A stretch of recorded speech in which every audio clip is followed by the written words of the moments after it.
നമസ്കാരം. നമ്മൾ ജീവിതത്തിൽ എന്നും കഷ്ടപ്പെട്ട് ജീവിക്കുന്ന ആൾക്കാരാണ് ഒരു ഭൂരിപക്ഷ ആൾക്കാർ. നമ്മൾ എന്നെങ്കിലും ചിന്തിച്ചു വയ്ക്കുന്നു, നമ്മളില്ലാതിരുന്നാൽ ഈ ലോകം എങ്ങനെ പോവുക, നമ്മൾ ആശ്രയിച്ചിരിക്കുന്നത് എങ്ങനെ ജീവിക്കുക എന്നും ചിന്തിക്കുന്നു. അങ്ങനെ ചിന്തിക്കുന്നത് വളരെ വിരളമാണ്. നമുക്ക് എപ്പോഴും ഒരു പാസീവ് ഇൻകം ഉണ്ടാവണം. പാസീവ് ഇൻകം എന്ന് വെച്ചാൽ നമ്മൾ ജോലി ചെയ്യാതെ അസുഖബാധിതരെ വീട്ടിൽ കിടക്കുമ്പോൾ നമ്മൾ മരണപ്പെട്ടു പോയാലോ, കാരണം നമ്മൾ എപ്പോഴും എല്ലാം ചിന്തിക്കണം. ആയാലോ നമ്മൾ ഇപ്പോൾ ജോലി ചെയ്യുമ്പോൾ എന്തൊക്കെ വരുമാനമുണ്ടോ, അതല്ലെങ്കിലും ഇതെല്ലാം ഒന്നും ഇല്ലെങ്കിലും നമ്മൾക്ക് ജീവിച്ചു പോകാൻ, നമ്മൾ ആശ്രിതർക്ക് ജീവിച്ചു പോകാൻ ഒരു ഇൻകം നമ്മളെപ്പോഴും ചിന്തിക്കുന്നുണ്ട്. അപ്പോൾ പാസീവ് ഇൻകത്തിൻ്റെ ഗുണം അതാണ്, നമ്മൾ ഇല്ലെങ്കിലും വരുമാനം വന്നുകൊണ്ടേയിരിക്കും.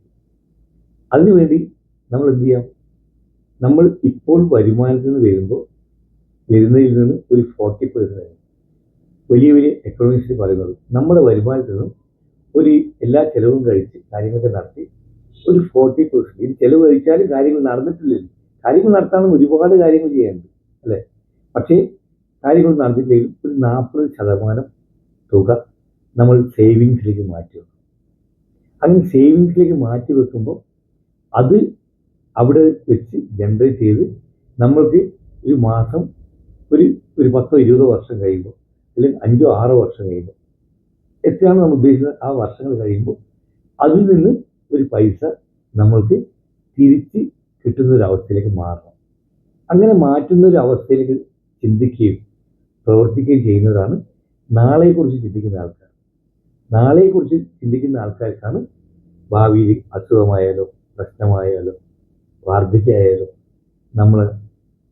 നമ്മൾക്ക് എന്തെങ്കിലും സംഭവിച്ചു പോയാലോ, നമ്മുടെ ആശ്രിതർക്കോ നമ്മൾക്കോ ഒക്കെ അത്യാവശ്യം ജീവിച്ചുകൊണ്ടൊരു വരുമാനം ഉണ്ടാക്കാൻ സാധിക്കുക. അപ്പോൾ നമ്മൾ സമ്പാദ്യശീലരായി മാറുക, സമ്പാദ്യം പഠിപ്പിക്കുന്നവരായി മാറുക, ഈ രീതിയിൽ പാസീവ് ഇൻകം ഉണ്ടാക്കുന്നവരായി മാറുക. അങ്ങനെ ചിന്തിക്കുന്നതായി മാറട്ടെ. എല്ലാവർക്കും ചോദ്യമുണ്ട്.